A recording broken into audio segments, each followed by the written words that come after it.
HarperCollins presents The Shed That Fed a Million Children, The Extraordinary Story of Mary's Meals, by Magnus MacFarlane-Barrow.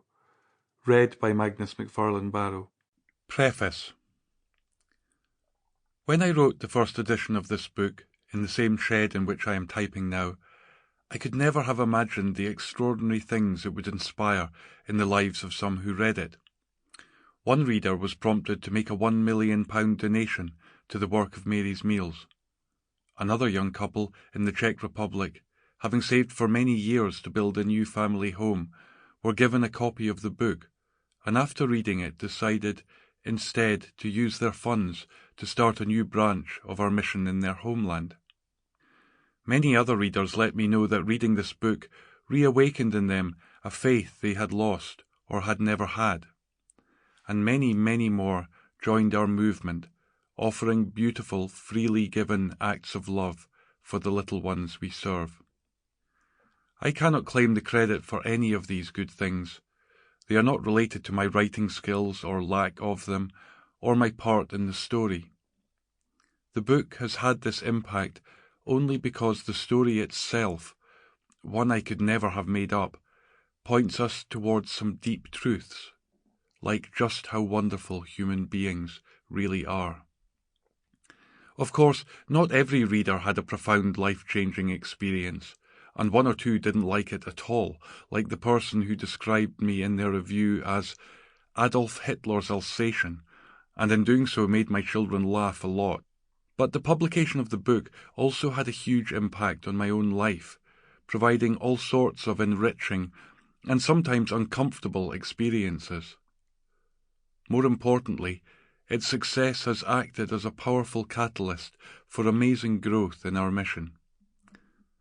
The publication of the first edition of this book marked the milestone of reaching 1 million children with nutritious meals each school day.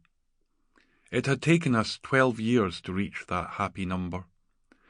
Reaching 2 million children, which this new edition marks, has taken just 6 years, and the book has certainly played a key part in that much-needed acceleration.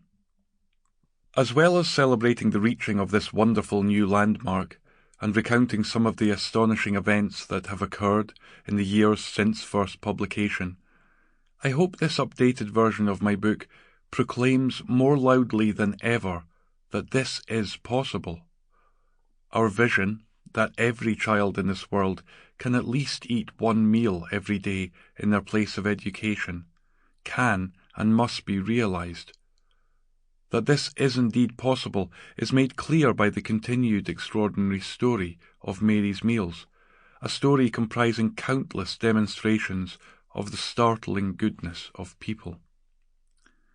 For each of these servants of hope, I thank God, especially because we live in a world where the need to reach the next hungry child feels more urgent than ever.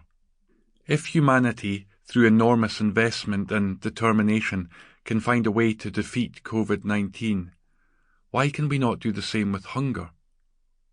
So many people continue to die of hunger, but we have long known the cure. Food is not waiting to be discovered. And so hunger, in this world of plenty, is a scandal that cries out to heaven. But this book is less a discourse on how to defeat hunger than a collection of stories about a disparate bunch of people who are determined to try, and in doing so make some pretty remarkable discoveries, mainly about themselves. This book is for Julie, without whom there would have been nothing at all to write about. Thank you for loving me. Prologue. I am writing this in my father's shed. An east wind is blowing from behind Ben Louis, whose snow-powdered flanks I can see through the window above my desk. Some of the cold air, buffeting and moaning around my corrugated iron shelter, has found a way in. There is a draught gnawing my feet. I can hear someone using a power saw in the distance, perhaps my brother-in-law at the firewood.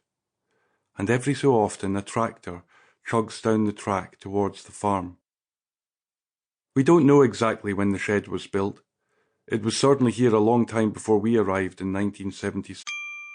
Sample complete. Ready to continue?